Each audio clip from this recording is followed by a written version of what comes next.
Bukyempaka z'omupiira gw'amasaza ga Buganda zigunjibwawo. Essaza lya Kyaggwe lizze lizeetabamu wabula nga bano tebafunanga mukisa guziwangula. Mu mbeera eyakoonoweeka tokalinda kusaaba ttaka.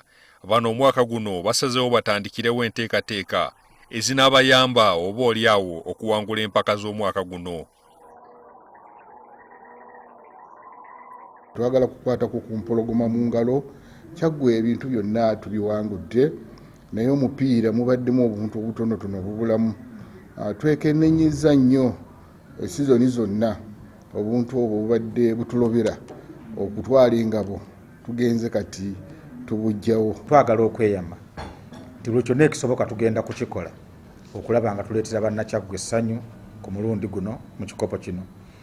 Ng'oggyeko ku kwongera abakulembeze ku lukiiko olukulira ttiimu y'essaza, bano era bakoze embalirira ya bukadde 400 gye banjulidde omumyuka wa Katikkiro w'ekitiibwa Waggwa Nsibirwa.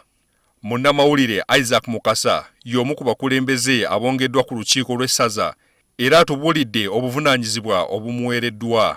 Ino okulaba nga nnonyeza zino obutale ssente abantu basobole okuba nga ziteekamu bassekinoomu ate wamu n'ey'amakampani ag'enjawulo okusobola okulaba nga vujjirire ku ttiimu eno. Tumusuubiza bye tugenda okusobola okuba nga tukola kubanga tumaze okubitunuulira ne tulaba ebiki ebadde biremesa essaza nga Kyaggwe erivaamu abantu abayitirivu eririmu ebibuga nga Mukono, Nkoko, Njeru, Buyikwe, Lugazi okuba nti kyaganya okusobola okuba nga lidaawo.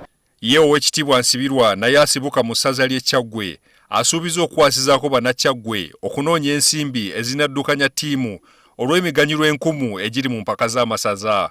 Ndabye nga twetaaga obukadde 4 omwaka guno ku ttiimu yaffe okusamba omupiira. Ssente nnyingi naye ate ntono kubanga mmanyi ddala ssente zetukozesa okuyimirizaawo ttiimu zisukkamu. Bw'ogatako n'ez'abaana abateekamu ssente n'agenda ebudde okulaba akapiira amafuta n'okudda zisukkiramu ddala kumpi oba mu kawumbi.